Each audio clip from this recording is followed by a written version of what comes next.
Koalisi Indonesia Maju Plus resmi mendeklarasikan pasangan Ridwan Kamil dan kader PKS Suswono maju dalam Pilgub Jakarta 2024. Deklarasi berlangsung di Hotel Sultan Jakarta. RK dan Suswono diusung koalisi Kim yang terdiri dari partai koalisi pendukung Prabowo Subianto Gibran di Pilpres 2024, yakni Golkar, Gerindra, Demokrat, PAN, PSI, PBB, Gelora, Garuda, dan Prima, serta tambahan atau plus dari PKS, PKB, dan Nasdem yang sebelumnya mendukung Anies Baswedan. Pendaftaran RK sebagai calon gubernur Jakarta ke Komisi Pemilihan Umum KPU DKI Jakarta direncanakan pada 27 Agustus 2024. 12 perwakilan partai yang tergabung dalam Kim Plus menandatangani deklarasi pengusung Ridwan Kamil dan juga Suswono untuk maju dalam Pilkada Jakarta 2024. Ke-12 parpol itu yakni Gerindra, Golkar, PAN, Demokrat, PSI, Partai Gelora, Partai Garuda, PKS, Nasdem, PKB, Perindo, dan P3. Dalam deklarasi tersebut turut dihadiri Capres terpilih Gibran Raka Buming Raka.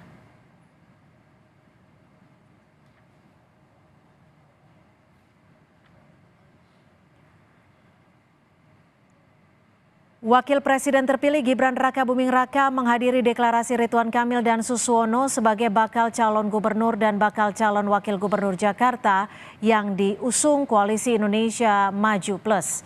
Sementara Presiden terpilih Prabowo Subianto tidak hadir di deklarasi sebab sebagai Menteri Pertahanan Prabowo sedang berkunjung ke luar negeri. Suswono saat ini menjabat sebagai Ketua Majelis Pertimbangan PKS. Sebelumnya, ia pernah menjadi tenaga ahli Menteri Kehutanan pada 1999 sampai 2001. Setelah itu, Suswono menjadi Wakil Ketua Komisi 4 DPR RI yang membidangi masalah pertanian, kehutanan, dan kelautan.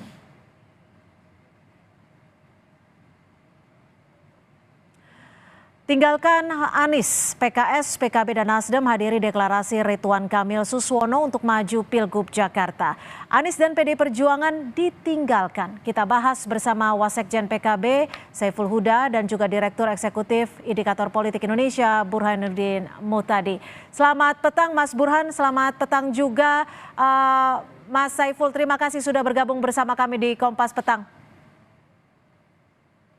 Makasih. Ya, petang. Mas Burhan. Ya, Mas Saiful, ini resmi meninggalkan Anies Baswedan di Pilgub Jakarta. Pertimbangannya apa saja? Ya, dinamikanya tinggi banget memang. Pilkada di provinsi di Jawa.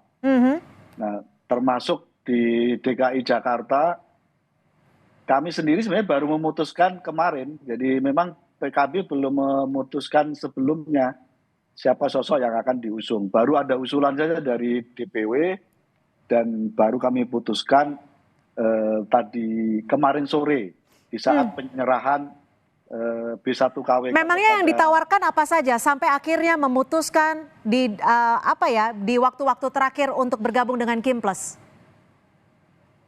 Ya, banyak pertimbangan termasuk menjadi pertimbangan kami ketika teman-teman PKS yang bahkan sudah memasangkan dengan kadernya sendiri juga akhirnya tidak jadi. Nasdem ya sudah mengeluarkan surat juga tidak jadi.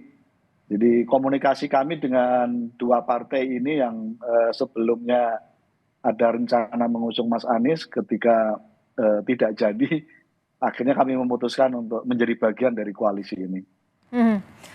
Mas Burhan, kalau Anda melihatnya bagaimana ketika Anies ditinggalkan sendiri dan saat ini bisa dipastikan tidak bisa maju untuk Pilgub Jakarta? Sebenarnya saya tidak terlalu kaget ya. Justru Anies baiknya atau seharusnya itu mempersiapkan dari awal skenario terburuk. Jika misalnya partai-partai tidak jadi mencalonkan dirinya. Nah, masalahnya Anies tidak memiliki skenario atau plan B. Jadi misalnya jalur perseorangan tidak disiapkan oleh Mas Anies atau timnya. Termasuk juga plan lain, misalnya plan masuk ke partai untuk memudahkan dalam usaha untuk mencari kendaraan itu juga tidak disiapkan dari awal. Jadi memang kita tidak bisa menyalahkan Anies penuhnya, ini ada kaitannya dengan aturan main di mana tidak ada pembatasan maksimum koalisi sehingga aksi borong partai terjadi. Jadi ini ke depan harus segera diperbaiki supaya masyarakat Jakarta secara khusus atau masyarakat Indonesia secara umum itu tidak di-fait accompli oleh elit partai. Mas Burhan, tapi gini, Mas Burhan, ketika Anda menyebut, memperspektifkan bahwa Anies tidak memiliki skenario kedua, tapi menurut Anda, apakah ini justru skenario yang memang sudah disiapkan oleh, dalam tanda kutip, Kim Plus? Nah, saya tidak tahu apakah Kim Plus ini mempersiapkan skenario dari awal atau tidak ya. Itu kita tidak bisa melihat dari motifnya.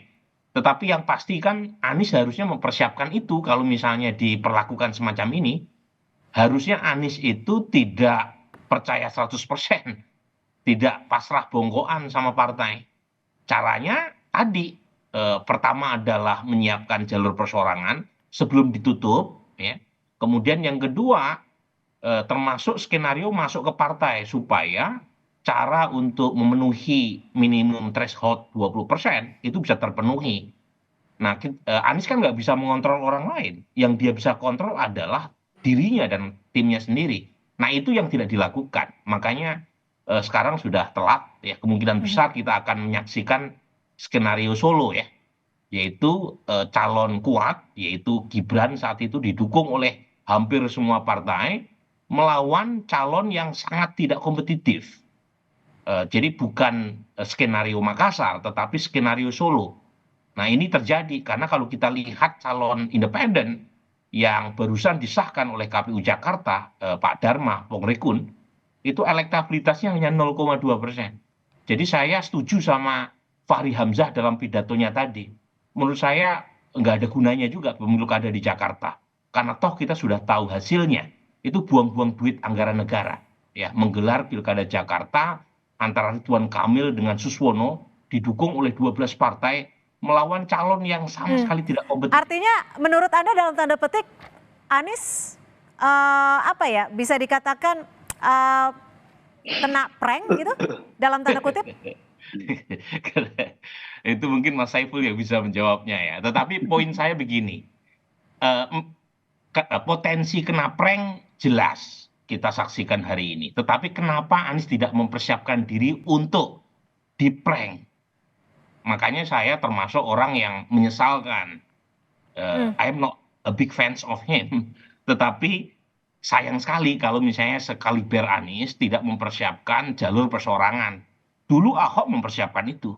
Ya, just in case kalau dia tidak didukung oleh partai di 2016. Meskipun akhirnya dia didukung oleh partai, tetapi timnya mengumpulkan KTP. Nah itu yang tidak dilakukan oleh Anies sekarang. Mas Saiful, kalau kita lihat flashback ke belakang, PKB kan bisa dikatakan dulu mendukung pertama Anies Baswedan.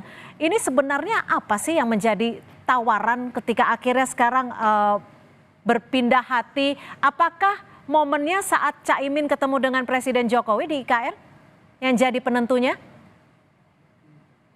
Enggak, sudah lama. Jadi di internal PKB sendiri, di Despilkada DPP, banyak wacana yang berkembang. Misalnya kira-kira Mas Anies nggak perlulah maju di kompetisi di DKJ di Jakarta.